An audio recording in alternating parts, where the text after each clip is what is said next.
Hey, here we are again. Now this is a request. It's going to be a quick one, I'm afraid. I'm busier than a busy bee at the minute. But how to clean out your carb on your nitro engine. It's very, very simple. What I like to use is this.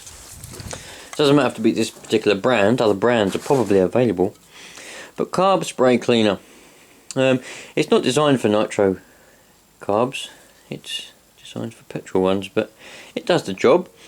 And if ever I get a blockage, I spray a bit of this in, and Bob's your uncle. It's also combustible, so you don't have to take your carb off, but you can always spray it in and pull the pull starter a couple of times and it will come out with it. Take the glow plug out and it will shoot out the top anyway.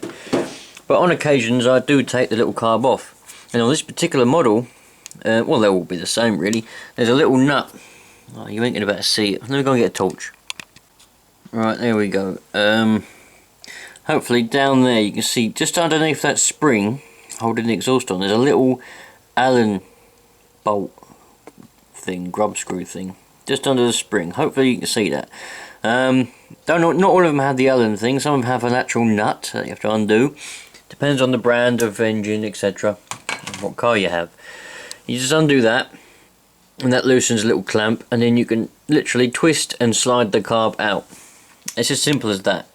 And then you can get around it and look in it and spray air in it if you have to. Things like that. You can use air on it. You can use, as long as it ain't too high pressure, you know, you can use air.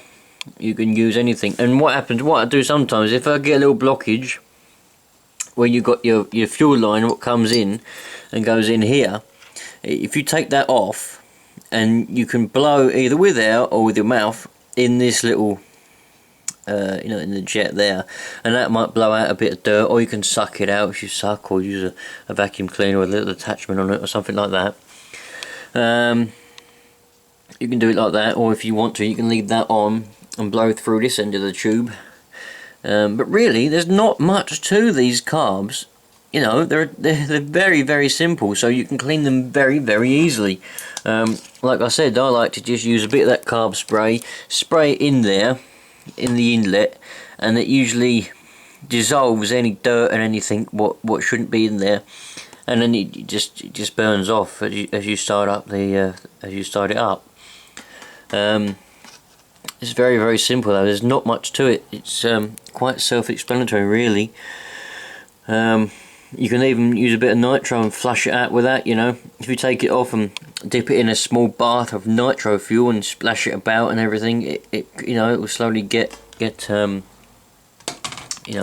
relieved.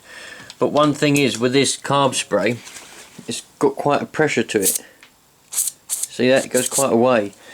So if you can spray a bit of that in there, because it's got like a little nozzle on it. That's why I like it, because that slides inside the little you know, the little port there, and you can spray that in there and the pressure will blast out any dirt, so you can use that as well. That's what I usually do, but sometimes if I haven't got any carb spray I have to resort to just blowing down it or things like that. But you know, this carb spray saved me many times on nitro and on petrol carbs.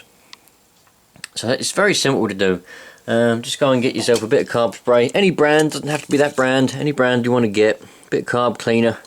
And what it does, it dissolves. It'll dissolve any dirt and grime. That's the point of it. So it'll just dissolve any dirt you might have stuck in there, which might be why it gets blocked. And also, spray it on the outside, man.